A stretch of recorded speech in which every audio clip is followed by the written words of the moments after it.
Welcome to Housing Health on Housing TV, where we talk about the impact of housing conditions on physical and mental well-being, be it cleanliness, sanitation, safety, security, air quality, or even overcrowding. Anything regarding health in housing. That is what is discussed here on Housing Health. I am Mary Agiobo, your host. And now in many urban communities, people take their time to secure where they live. People rent houses, people build houses, but there are some factors that they do not consider when they do this. People don't pay attention to clustered or congested environment. And that will drive us to our topic today, which is living too close for comfort, the health risks of congested housing. Now, congested housing, it's not really emphasized enough. A lot of people do not know the implication of living in congested housing. Apart from the privacy, it interrupts your privacy, but aside from that, your health matters. When it comes to congestion, no fresh air, the environment might not even be tidy enough. You might contact a disease or the other. Mentally, psychologically, and physically, you can be drained. You find yourself falling sick, going to the hospital. It could be a sickness you contacted due to the fact that you are occupying a space that is too clustered or congested. If you're in a congested environment, you might not breathe fresh air. You might end up taking in what you don't even know. And so these are things that should be considered when you're trying to build a house or rent a house. Check the environment, check for congestion, check if the area is clustered. In regards to this topic today, we'll be having different segments. We'll be having interview segments about this particular topic, the health risk of congested housing. Visit Housing TV Africa on YouTube and click on the subscribe button. Subscribe to Housing TV Africa to stay updated on latest happenings in Nigeria's housing sector. Follow our social media pages, like and share our posts on Facebook, Housing TV Africa, on Twitter, Housing TV Africa, Instagram, Housing TV Africa. Join the conversation and keep up with latest housing updates.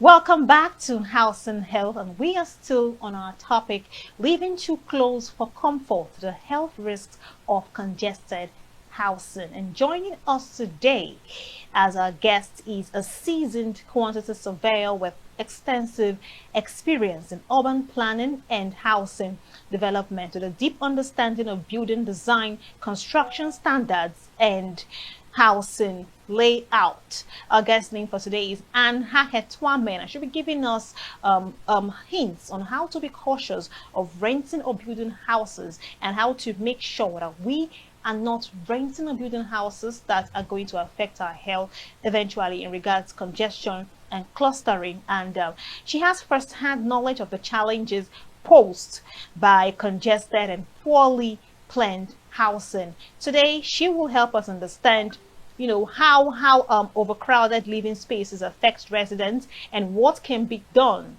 to create a healthier home and safer environment for people to live in without having health risks and damaging their life or even their future. It is very important. And so I'll be starting with my first question. So good morning, ma'am. Nice to have you here. Thank you very much for having me. It's an honor to be here. Thank you so much. Mrs. Anne, as a quantity surveyor, what or how do you define congested or clustered housing from a construction and planning perspective? Well, I would say congested housing is when buildings are packed too tightly together on a plot with little regard for spacing standards. We have spacing standards appropriated by town planners. For example, talk about space from the road to the fence. Then you talk about the spacing inside the compound, around the fence to the house, and all that. So, and parking spaces, allocated parking spaces for different type of buildings. So when all these are not put into consideration, we say it's congested. It's not only about when you see houses that are very closely knitted together. That's really when you say congested housing. No, once the regards for safety standards is not, you know, put in place, then we say we have congested housing. And also, when a property or a building does not have enough lights, access to lights, allow for ventilation, allow for safety of occupants, we say it's a clustered or congested housing. From what you've seen on projects, why are buildings often constructed so close together in many communities? Yes, I would say the main reason definitely should be an economic reason, because so many of these developers, they want to maximize their land use and maximize their profit. So they just squeeze in as many units as possible. In a property where you should have just like 5 units, they just squeeze in 10, because they want to maximize the land use and the profit. So that's the reason why I think so many developers try to, cluster buildings together. How important is spacing between buildings, and what problems arise when the standards are ignored? Yes, spacing is very crucial. It ensures airflow, natural light, and safe access to buildings.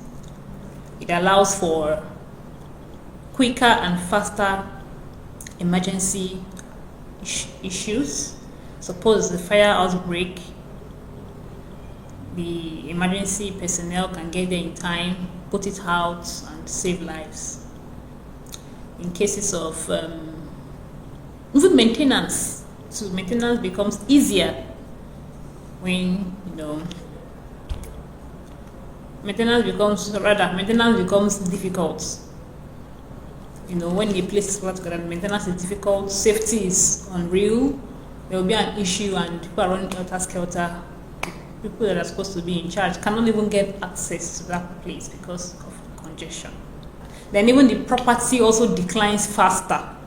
A building that is catering for more than it's supposed to, it declines faster. You do more of maintenance.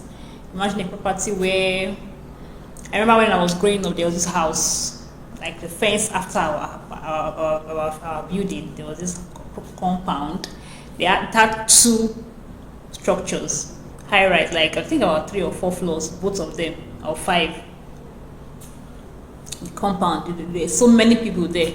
So every time their sockaway must get filled up. They are always, pumping sockaway, and the whole area will be smelling and all that. Just very, very frequent. Why? Because there were so many persons in that place. And definitely, I'm sure the sockaway that they put in that place is not enough. You get. So things like that, all these cause problems, when you don't space your building properly and all that. So little things that could just be trivial will just become big. Little fire outbreak, expand because everywhere is clustered. In congested housing areas, how do issues like poor ventilation and limited access, how they usually originate design and cost-cutting or poor enforcement? I would not really say that poor ventilation and limited access comes from design flaws, cost-cutting or poor enforcement. And poor enforcement, yes, they share the blame. When it comes to design flaws, I would say, because as an architect, you design your client's mind. Whatever your client wants, that is what you design. So even if I can advise the client as a professional, I can advise them, okay, do this, do this. But if he insists and say this is what I want, design for me, you don't have a choice except you want to back out or I don't want to do the job you get. So you design it based on what the client wants.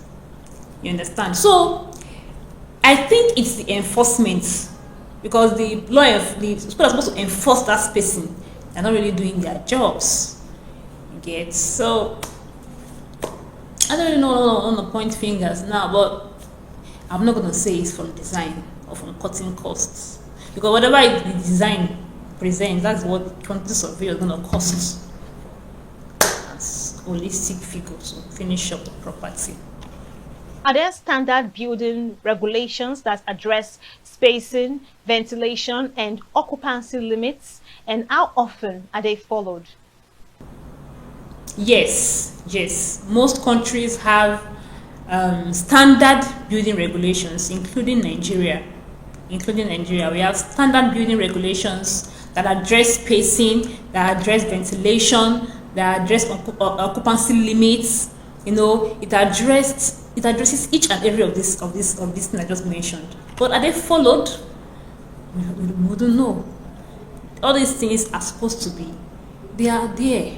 They are in the regulations, but they're not being followed. That's the issue we've been having here. We make the rules, but we don't follow them. Yeah. Like I said, most countries, they have building regulations. They have standards. They have minimum window sizes. They have occupancy limits. They have specific distances for structures. But the problem we are having is compliance. Yeah. On paper, the rules are there. But in practice, they are often ignored or poorly enforced. But we'll try to do better. Okay. Thank you very much, Ma. Thank you very much for that. How does the pressure to reduce construction costs contribute to overcrowded or poorly spaced housing? I would say pressure to reduce construction. Okay. Reducing construction costs. Yeah, it's possible. Yeah. But I don't think it's construction costs. No, I think it's profits. But they want to cut corners. They want to maximize the land. They want to maximize the materials. So they will use cheaper materials, congest it on the land. Ventilation 0, security 0, access 0, all just to cut costs. So, but in the long run, they end up spending more to me, because when you start maintaining all those things you have done, the cost you are cutting in the beginning, you end up using it to, just cover up for whatever it is that you end up using the money to, you spend more. Yeah. Because when you say you feel you have saved, so you just compromise standards at the beginning, but later on you find out that you're spending more to maintain. So that's it.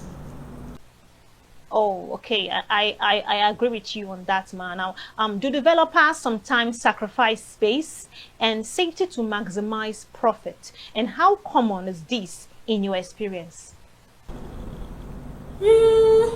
Yes, unfortunately. Developers sometimes sacrifice space, you understand, and safety to minimize their profit. It's fairly common. It's common, especially in fast-growing urban areas, where the land is very expensive. They tend to do this, and because of their profit margin, they want to get enough profit for what they have spent on the land. So safety is secondary to them, except or unless our regulators are enforcing all these things. Safety is secondary to them. Their primary interest is making profits, so they don't even care about safety, which is definitely not good, as we know. What long-term risk do these cost-cutting decisions create for residents and the buildings themselves? Well, long-term risks, yeah.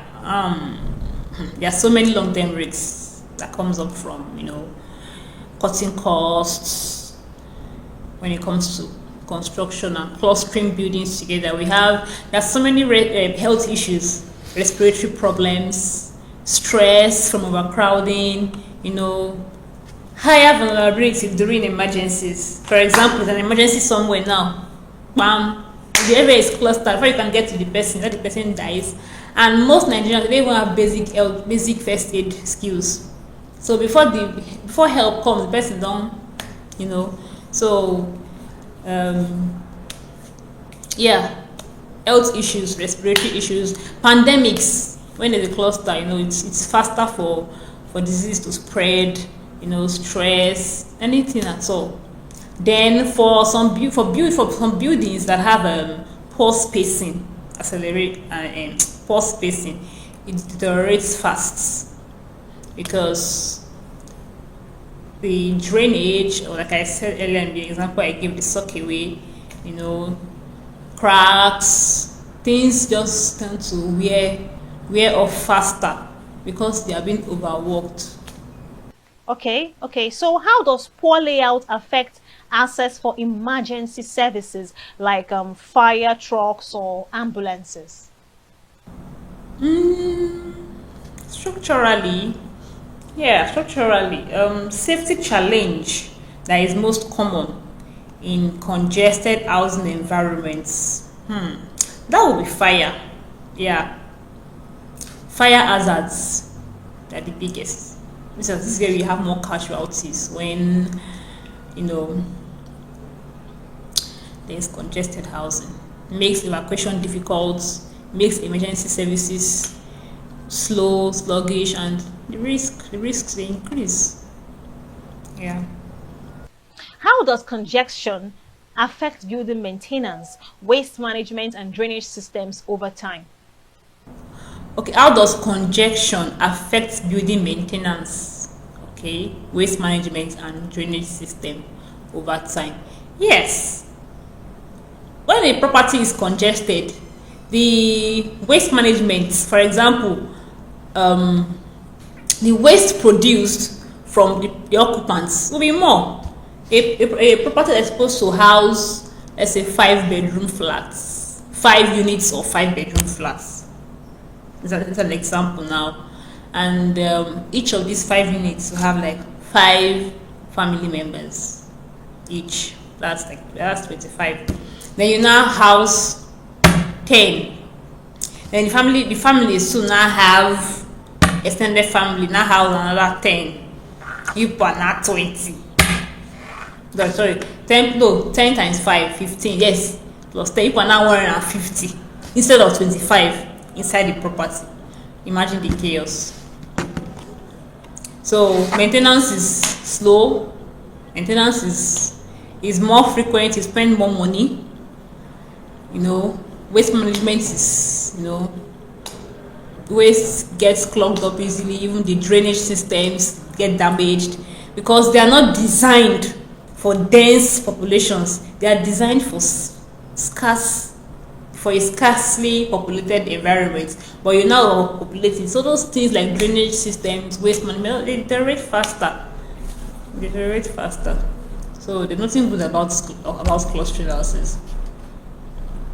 Deteriorate faster. Yes, like this question is similar to the one you just asked. They deteriorate faster. Poor airflow could lead to dampness and mold. Overcrowding, you strain the structure. It will speed up deterioration. What practical measures can be taken during the planning and construction stages to prevent congested housing? Yes, practical measures that will be taken to prevent congested housing. Yeah, proper urban planning, very key. They have to up their game. You respect spacing standards, design wider roads, ventilation systems, drainages. Developers should balance their profits with sustainability. Before you embark on any project, you do feasibility studies. This thing I want to put here, is it feasible? Is it viable? Is it cost effective? It's not just about profits. When you don't put lives of the person that will occupy your property into consideration because of profit, then what are we saying? So proper urban planning, or maybe these developers that are not informed, let them be informed, let them know. Respect spacing standards. When you don't respect spacing standards, there should be a penalty. That's how I think we can actually prevent or curb congested housing. What roles should quantity surveyors planners and regulations play in promoting healthier living environments? Quantity surveyors. Well, as a quantity surveyor, I think we should try to highlight the long-term cost implications of poor design. The town planners, they should enforce, standards, enforce laws, enforce spacing regulations, and monitor them closely. So together we can ensure housing is safe and sustainable. Okay, so if you could advise developers and policymakers on one thing to prioritize when building homes, what will it be? If I would advise developers, so please prioritize people's health, I beg, and their safety over profits. Money is good, yes, but a property is most of people are home, people live there, families grow there. So you don't just build anyhow because of profits. You know that it's humans that are going to stay in those properties, families, people's children. So please prioritize people's health and safety over profits. And to your best of knowledge, when the standards are ignored, how does that eventually affect the people living in such spaces? Yes, when these standards, these regulatory standards are ignored, it affects people living in these areas. Affects them deeply. They face health problems. They face stress. They face reduced quality of life. Emergencies become dangerous. The community deteriorates faster. So ignoring standards is just harmful. Overall harmful to people. It's just harmful. bonus response. Do not get involved with congested housing. It's not safe. It's even more expensive to maintain, and it even disorganizes the architecture of the environment, because each place, each settlement has design architecture for that particular place. So when you do something different from what was supposed to be there, you have destroyed the design architecture of that place. So apart from safety, apart from, I'll say, is most important when it comes to congested housing, your safety is there, safety of the occupants of the property, your profits, yeah, is good. That's how you're venturing into the business. Follow standards, security, the design architecture of the place is paramount. The town plan for that place is paramount. That's very fantastic, Ma. Thank you very, very much, Ma. Thank you very, very much. I really, really appreciate your time. Thank you. It's my pleasure. I appreciate your time. Thank you very much. And I do hope that we've all learned from Miss Anne Akahetwame, giving us information and sharing a knowledge with us about housing health and how we should consider not staying in congested houses all in the name of wanting to, pay lesser amounts. Everything is not about cost. I know cost of living is high, but we all should consider our health first, because where there is good health, we can live to even be able to spend that money that we have. So yes, we learned a lot. I learned a lot from having this conversation with her, and I'm glad that she shared her knowledge in regards this with us. And now I think we have all been able to understand the importance of making sure that we are living in houses that are not congested, living in houses that are not clustered. And please, to our landlords, those in charge of building houses, and to those of us that are building our own house, let us be cautious of that. Let us make sure that we build houses that are not too close to each other, as this is dangerous to our health, and people are suffering and going through a lot of sickness, illnesses, treating illnesses, and having a lot of psychological issues as a result of this. It is ignored, but it is very important in our daily activities. And I really love this. I really learned a lot from this. I hope you all too have learned the importance of not living in houses that are too congested, as it is dangerous to our health. That was a fantastic interview session. I'm always glad to see that we can learn from all the things that we hear here on House and Health and House and TV.